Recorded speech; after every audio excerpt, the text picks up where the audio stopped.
IPS. তো তার জন্য আমি যথাসময়ে এখানে উপস্থিত হতে পারিনি, তার জন্য আমি ক্ষমা প্রার্থী।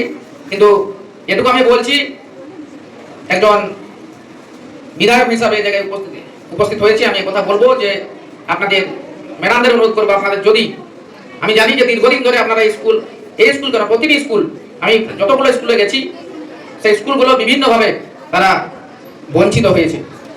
তো সেই দিক থেকে আমি আপনাদের কথা দিচ্ছি, আপনাদের স্কুলের ডেভেলপমেন্টের জন্য যা যা প্রয়োজন হবে আপনারা নির্দ্বিধায় আমাকে জানাবেন, যাতে এই এলাকার সমস্ত বোনেরা সুন্দরভাবে পঠন পাঠন করতে পারে, তাদের যাতে না অসুবিধা হয় সেই দিকে নজর রেখে যা যা করণীয় আমি একজন বিধায়ক হিসাবে আমি এই স্কুলে করব।